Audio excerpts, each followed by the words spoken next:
వెలుగుమట్లలో మీకు ఈ రాష్ట్ర ప్రభుత్వం తీరని అన్యాయం చేసింది.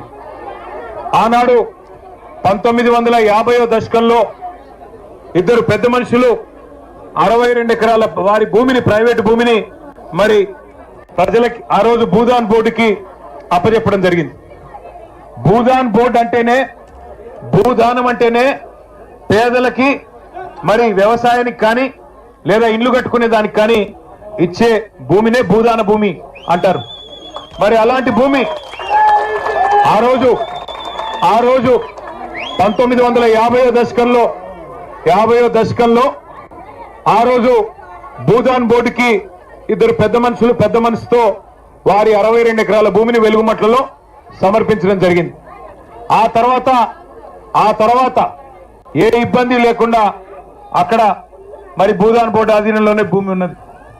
2014వ సంవత్సరంలో ఆ రోజు భూదాన్ బోర్డు నుంచి మీకు 1895 మందికి మీకు అక్కడ 100 గజాల చొప్పున పట్టాలు భూదాన్ బోర్డు ఆంధ్రప్రదేశ్ ప్రభుత్వంలో ఆనాడు మీకు ఇవ్వడం జరిగింది. కాబట్టి వాళ్ళు ఎవడన్నా మీకు హక్కు లేదు, అవి పట్టాలు కాదు అంటే తప్పకుండా వారిది తప్పు అవుతుంది తప్ప మీది తప్పు కానే కాదు. మీకు పట్టాలు ఖచ్చితంగా ఉన్నాయి. ఆ పట్టాలు నేను చూసి ఉన్నాను. 1895 మందికి 2014వ సంవత్సరంలో ఏప్రిల్ మాసంలో ఆ రోజు ప్రభుత్వ ఆధీనంలో ఉండే భూదాన్ బోర్డే పట్టాలు ఇచ్చింది. మైకు బాగా లేదు, మీరు గోల చేస్తే మీకినబడదు, నాకినబడదు. వచ్చింది ఎందుకో కూడా మీకు నేను చెప్తా. రెండవది 2014 ఏప్రిల్ తర్వాత మరి మీకు ఎట్లా శక్తి ఉంటే అట్లా మీరందరూ ఎవరి శక్తి మేరకు వాళ్ళు, అయ్యా నువ్వు మాట్లాడకు స్వామి, ఆపేయండి. ఎవరి శక్తి మేరకు వారు ఆ రోజు ఇప్పుడే ఇక్కడ ఆగు స్వామి ఇప్పుడే అక్కడి నుంచే వస్తా ఉన్నా నేను, మీ కాలనీ నుంచే. అక్కడ ఒక తమ్ముడు చెప్పాడు, అన్న నేను హమాలి పని చేసుకుంటాను, మా భార్య దగ్గర ఉండే బంగారం తీసుకుని సంవత్సరం కూడా కాలేదు తాకట్టు పెట్టి 7 లక్షల రూపాయలు ఖర్చు పెట్టి ఇల్లు కట్టినా అన్న, ఇప్పుడు నేను ఎవరికి చెప్పుకోవాలా? తమ్ముడు ఏడుస్తా ఉన్నాడు. జాలిమి అని చెప్పి ఇంకో సోదరుడు, అన్న నేను 12 ఏళ్ళ నుంచి ఇక్కడే ఉన్నా, మరి దాదాపు 12 లక్షల రూపాయలు ఖర్చు పెట్టి కట్టినా, నా పిల్లలు, నా భార్య, నా కుటుంబం మొత్తం రోడ్డున పడింది ఈ దుర్మార్గమైన ప్రభుత్వం చేయబట్టి అని ఆయన ఏడుస్తా ఉన్నాడు. ఎర్రయ్య గారని పెద్ద మనిషి, ఆయన్ని కలిసిన ఆయన చెప్తున్నాడు, ఇందులో ఏ రకమైన ఇబ్బందులు లేని భూమిది, మాకు కోర్టు ఆర్డర్లు ఉన్నాయి, భూదాన్ పట్టా ఉంది, మేము ఇక్కడ కొంతమంది మేము ఎలక్ట్రిసిటీ కోసం, కరెంటు కోసం దరఖాస్తులు పెట్టుకున్నాము, మేము ఇంటి పన్ను కూడా కొంతమంది కడుతున్నాము, ఇంటి నెంబర్లు కూడా చివరి దాకా వచ్చి ఆగింది.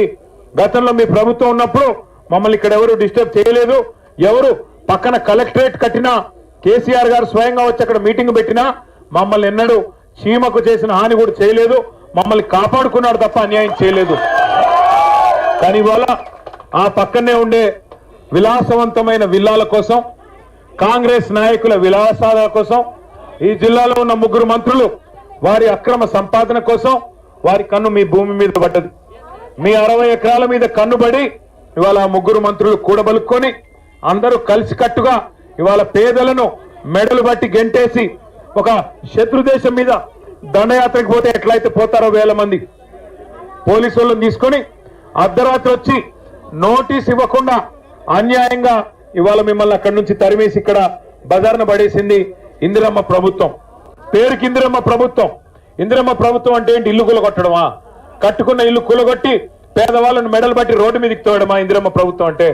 ఇందిరమ్మ ప్రభుత్వం అంటే ఇంటర్మీడియట్ చదువుతున్న పిల్లలు, ఇవాళ ఎంతో మంది పిల్లలు అక్కడ ఉన్నారు, చదువుకోవాల్సిన పిల్లలు, వాళ్ళని రోడ్డు మీద వేసి చదువు లేకుండా చేసి వాళ్ళ నోట్లో మట్టి కొట్టి ఇవాళ మీ అందరినీ బజార్లోకి తోసింది ఈ ప్రభుత్వం. వాళ్ళు అంటున్నారంట మంత్రులు, ఇవి అక్రమమైన పట్టాలు, ఇవి సక్రమమైన కావు అంటున్నారంట.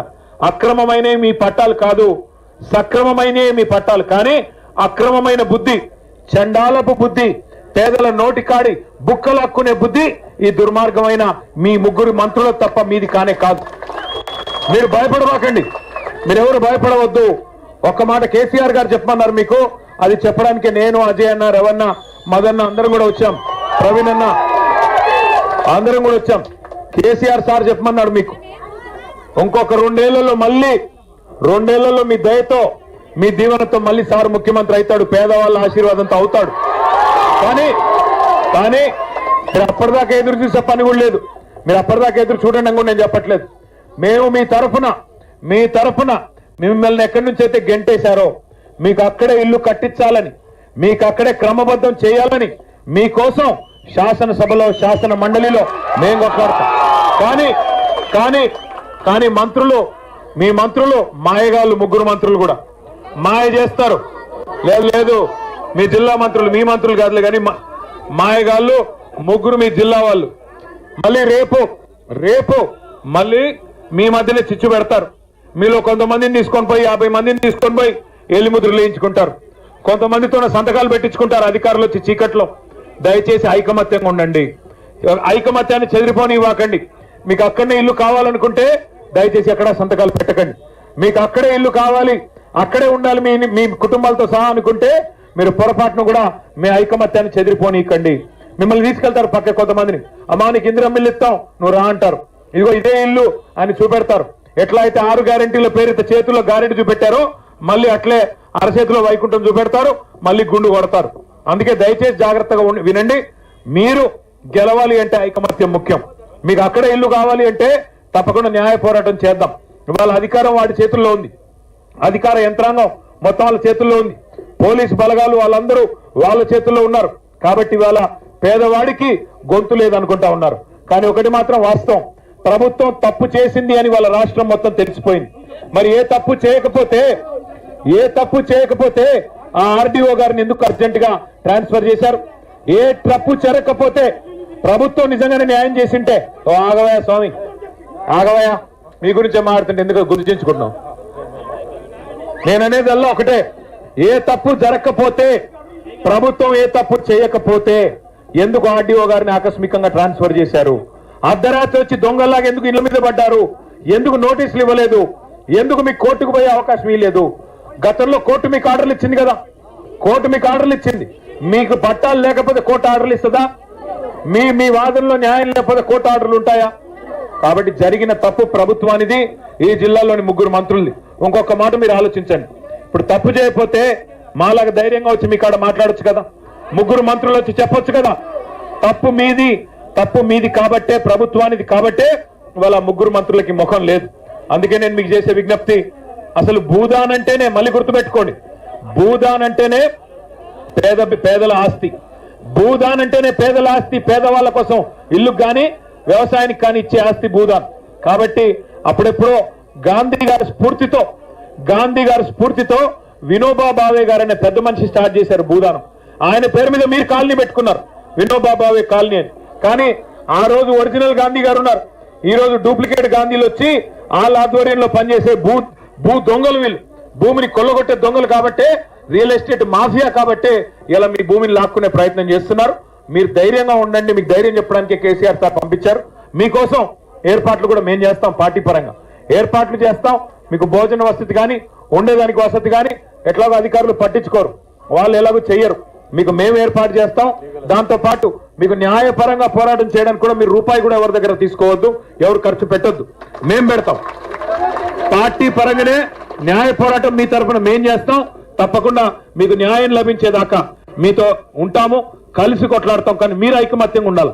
మీరు మళ్ళీ మీరు కొంతమంది చెదిరిపోయి సంతకాలు పెట్టి వేలుముద్రలేసి ఆయన ఏదో ఇత్తనన్నాడు, ఈయన ఏదో ఇత్తనన్నాడు అంటే మళ్ళీ షటకోపం పెడతారు, మళ్ళీ మోసం చేస్తారు. మళ్ళీ ఒకసారి 2.5 ఏళ్ల కింద ఎట్లా గారెడి చేశారు, అరిచేతిలో వైకుంఠం చూపెట్టి నెలకు 2.5 ఇస్తామన్నారు. మహిళలకు ఇచ్చారా? తులం బంగారం ఇచ్చినారా? ముసలోళ్ళకి 4,000 అన్నారు, ఇచ్చారా? ఏదన్నా ఒక్కటి చేశారా?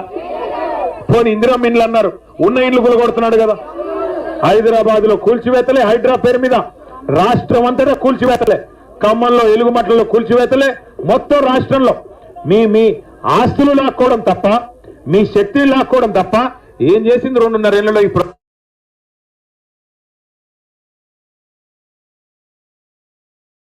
ప్రభుత్వం? ఆలోచించండి. అందుకే దండం పెట్టి చెప్తున్నా, మీరు ఐకమత్యంగా ఉంటే మేము మీకు సాయం చేయగలుగుతాం. మీరు ఐకమత్యంగా ఉంటే మేము మీకు సాయం చేయగలుగుతాం. మీకు ఇక్కడ ఇవాళ ఉదయం కూడా కొన్ని పార్టీల వాళ్ళు వచ్చారు. తప్పకుండా ఇక్కడ అందరం కలిసి కొట్లాడదాం, మాకేం ఇబ్బంది లేదు. ఇందులో ఏం రాజకీయం లేదు, ఇప్పుడేం ఓట్లు లేవు.